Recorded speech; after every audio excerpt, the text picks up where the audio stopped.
The first thing people notice about the mansion isn't how big it is. It's how strangely quiet the place feels long before you even see it. The road leading to the property stretches through a narrow forest where the trees grow unusually close together, their branches forming a heavy canopy that blocks most of the sunlight. Even during the middle of the day, the path feels darker than it should, like the woods themselves are slowly closing in on the road. The gravel beneath your feet crunches loudly in the silence, and every step seems to echo farther than expected. Then, as the trees begin to thin out, the mansion finally comes into view. At first it appears almost suddenly, like it had been hiding behind the forest the entire time. The structure rises from the middle of a wide clearing, tall and solid, with faded gray stone walls that have stood against more than a century of rain, wind, and neglect. From a distance, the building looks enormous, the kind of house that must have once belonged to someone very wealthy, someone who wanted their home to dominate the land around it. 3 floors of tall windows line the front of the mansion, each window framed by thick wooden shutters that now hang slightly crooked with age.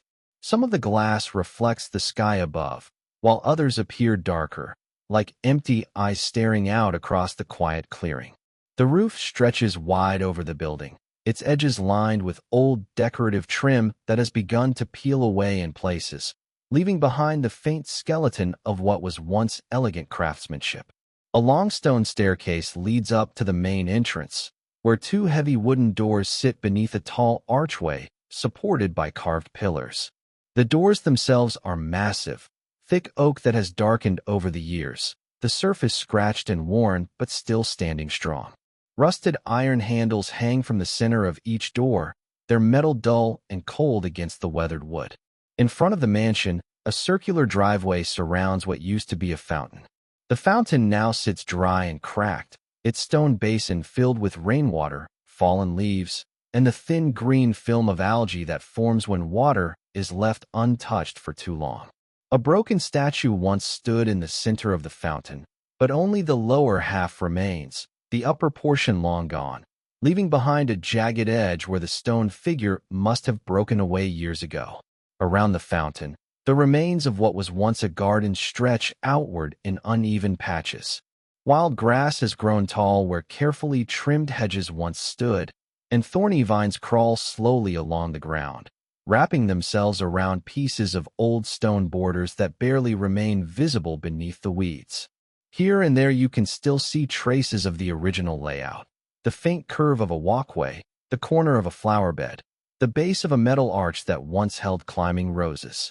But time has erased most of it, leaving behind a landscape that feels both empty and overgrown at the same time.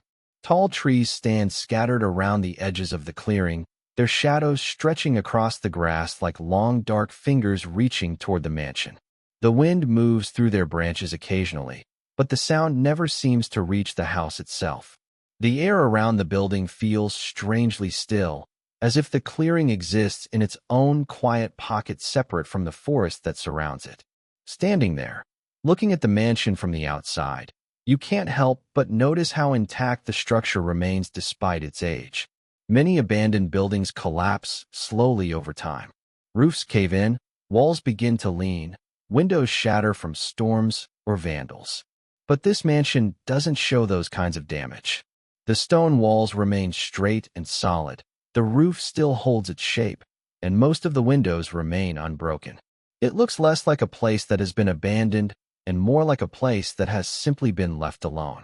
Like everyone who once lived there walked away at the same moment and never came back.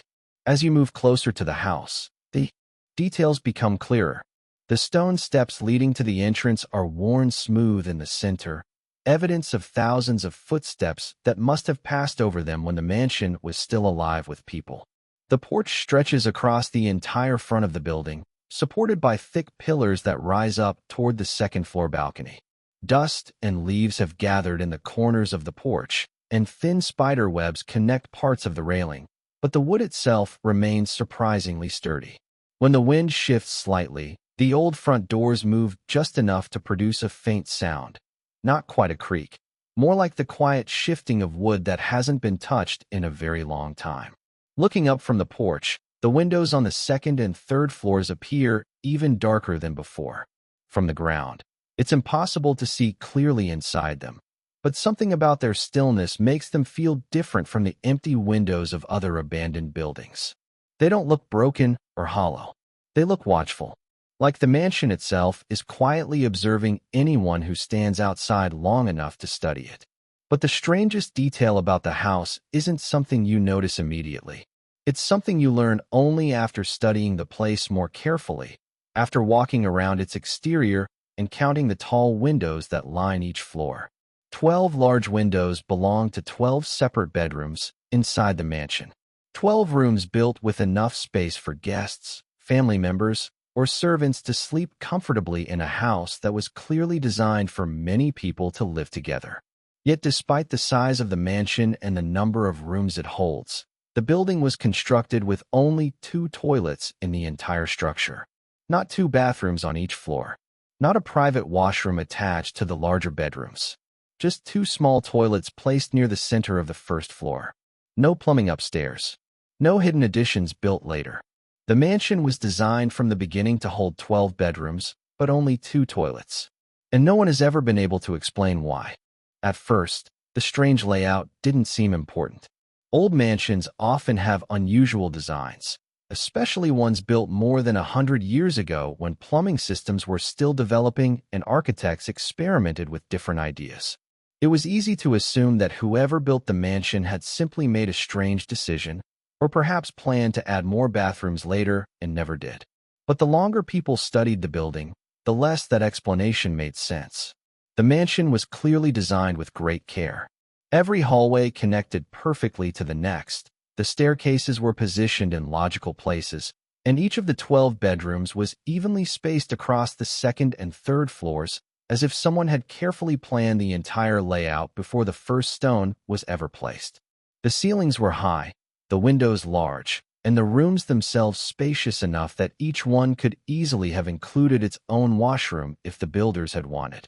Yet somehow the house contained only 2 toilets, both located on the first floor near the center of the mansion. None upstairs, none near the bedrooms, and according to old records, none were ever added later. That detail alone started the rumors.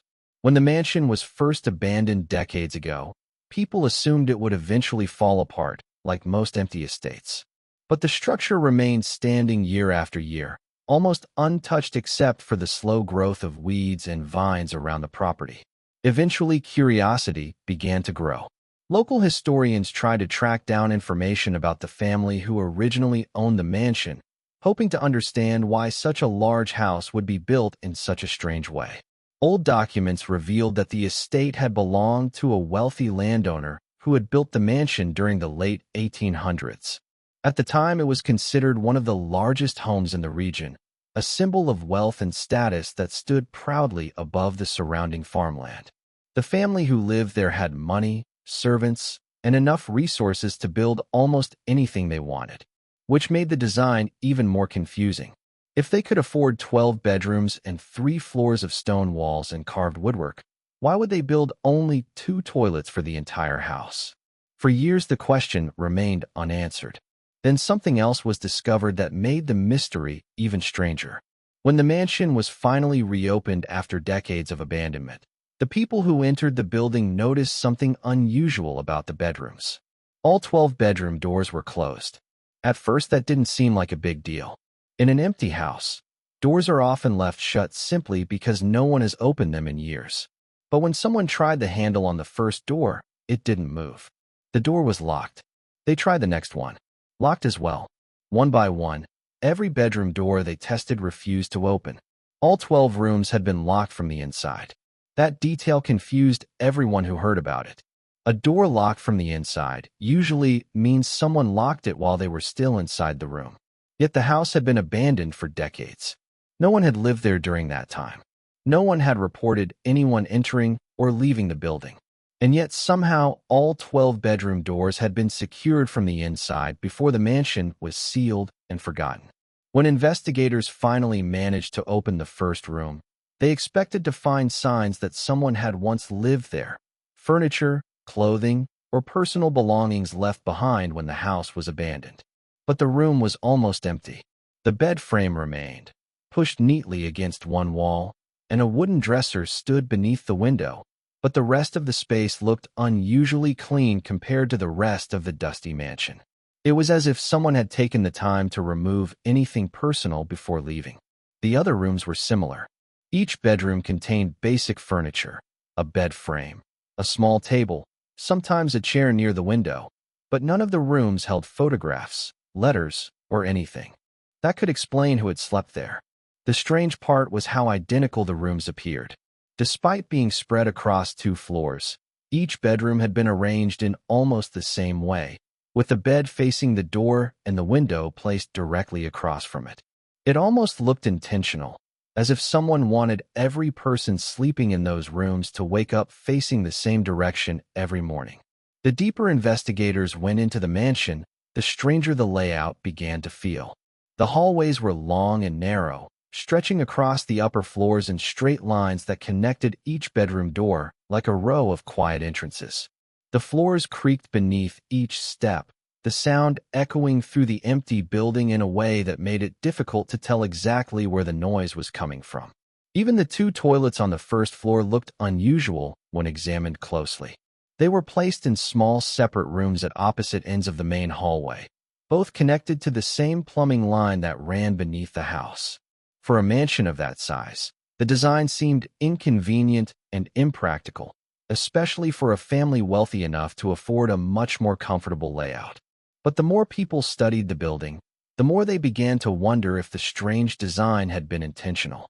If the 12 bedrooms were meant to hold 12 people, why give them access to only 2 toilets located downstairs? Why not place bathrooms closer to the rooms themselves?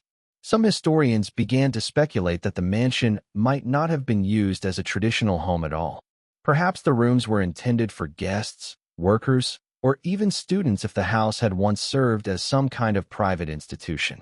Others suggested something even stranger, that the layout was designed to control the movement of the people living there. With all 12 bedrooms located upstairs and the only toilets on the first floor, anyone staying in those rooms would have to leave their bedroom and walk through the hallway in order to reach the facilities below. That meant anyone inside the mansion would regularly pass through the same central staircase and hallway no matter which bedroom they occupied. In other words, the design forced everyone in the house to move through the same spaces again and again. When you stand outside the mansion today and look up at those 12 tall windows lining the upper floors, it becomes easier to imagine what the house must have been like when it was still active. 12 rooms filled with people who had to leave their bedrooms each night and walk through the dark hallway toward the staircase. 12 doors that could be closed and locked from the inside. And only 2 toilets waiting below on the first floor. But the question that still remains unanswered is the same one that first puzzled the historians who studied the mansion years ago. If the house was built to hold 12 people in those rooms, why were all 12 bedroom doors locked from the inside when the mansion was finally reopened? And more importantly, where did the people who locked them go?